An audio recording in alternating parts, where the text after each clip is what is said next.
Alright, so I've got some remnants of buckskin that I've salvaged from previous projects that either don't fit anymore or I didn't want anymore. And here's a piece of vegetable tan cowhide. This is commercial grade, so it's pretty thick. Rawhide would work as well if you wanted to go completely primitive. And here's the pattern pieces that we'll be using. I've got my cutting tool here, which is an X-Acto blade or utility knife, some rubber cement, which will help, and a pencil, because I like to draw my pattern out on the buckskin using pencil, because pencil is easier to erase than pen. So I basically traced the inlay on the flesh side, the furry side of the veggie tanned hide, and I used pen because this is going to be hidden anyways, and it'll be leave a darker outline. Okay, with my rubber cement here, I want to tack the harder piece, the vegetable tan, and sandwich it in between the two thinner pieces of buckskin here, and that will create a case that will then serve as the inlay or the inset when we cut out our pieces for the top and the back side of the main arm guard. Okay, here's this piece sandwiched in using rubber cement to just hold it in place and to tack it in, and then what we're going to do is we're going to stitch it in. Alright, so I'm doing the outer and the inner part of the arm guard, and the outer part already has the inset cut out of it, and this is the thicker piece. The part that's going to be against the forearm is the thinner piece. I'm tracing it out using my pencil, but I will not cut out the outline for this. This was just going to help hold the inset in there. Alright, so here are our cutout pieces here. And again, I've got the outer part that has the inset hole cut out. I've got the bottom, or the bottom part, inside part, cut out. And this will be the part that goes against the skin. And then here is the inset that will basically be sandwiched in between these two pieces, like so. So I've got a little bit of sewing to do. And then I think I'm going to lace the edges as well. And so the end piece will somewhat look more or less like this, but I'm gonna do some stitching. And it'd been nice. I had a piece of stingray that would have been perfect to go in here. It just wasn't big enough, and darn it, I should have took inventory, because maybe I would have made this a little larger, or a little smaller. So at any rate, this is kind of our pieces cut out, and now we got some stitching to do.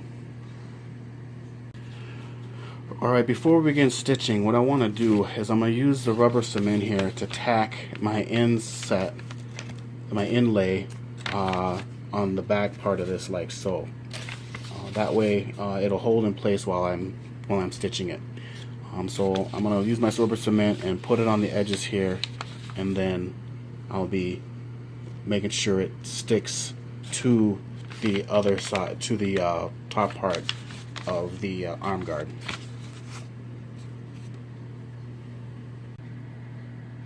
Okay, with the help of some Elmer's glue, which could be hide glue in a primitive situation as well, we've got the inlay tacked in to the top part of the arm guard. And now we're going to just do some stitching to make this permanent. Alright, so I'm about to stitch around the inlet here. And I'm just going to review this running stitch. I have another video that kind of goes into detail, but just as a reminder. So basically I'm using a glover's needle and artificial sinew, which is waxed nylon. So what I'm going to do is on the opposite side, you want to come up through, and then till you hit your knot on the other side, and then I don't know, about a centimeter or so away, I want to go down, and then on the back side, I want to go one more. I want to go up again about a centimeter, and then what I want to do is then go back down this hole here through the top part of the first stitch. Okay. On the opposite side, then I want to run my needle underneath my second stitch, and then about a centimeter away, I'm going to come up again,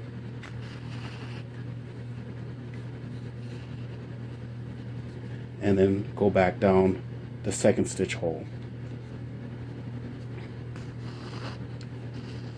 and then on the back side, run my needle underneath the third stitch on that side, and I would complete that process. And I would just go up and go down. So what you'll have is this nice machine sewn looking stitching, and then the other side you'll have the stitch, the sort of chain stitch on the back side. And depending on what you're doing, you can do the chain stitching on the side that's facing out, or you can have this regular stitching on the side that's facing out. So I kind of like using the stitch to when I'm stitching on the surface of a garment or something like that, because I can either make it look this way or I can make it look that way. Okay, so here is the stitching that I did. Yeah, it could be better, but oh well. Probably won't be the last time I make one of these, so I'm not that concerned about it. But that's pretty much locked in, and we're ready to sew the front to the back. And what I'm going to do with that is, again, I'm going to tack this down using some Elmer's glue, and then I'm going to do some lacing. And I think I'd like to do the lacing for edging here, especially when I'm working with buckskin. It adds a little bit more sturdiness, and it actually looks pretty good.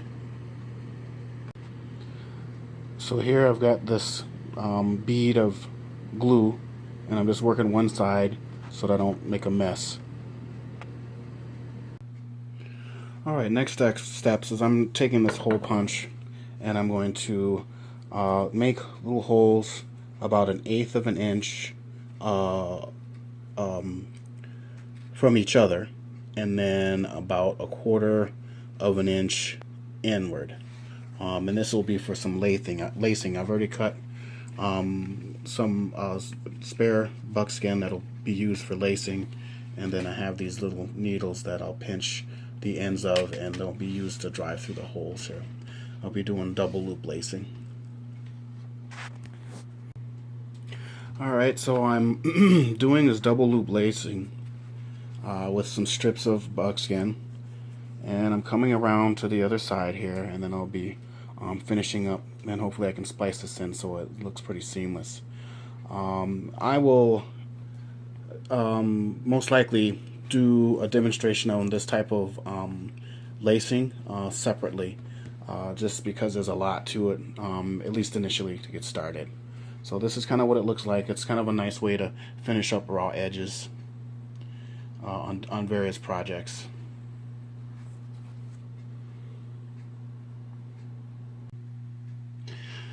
Alright, so I finished lacing it all the way around. Just kind of tuck the ends underneath here once I was able to meet and splice in from where I started. And there we have it. Now we just got to attach the fixtures to it. I'm gonna find some elements to use as buttons, and then we can start to finish this off.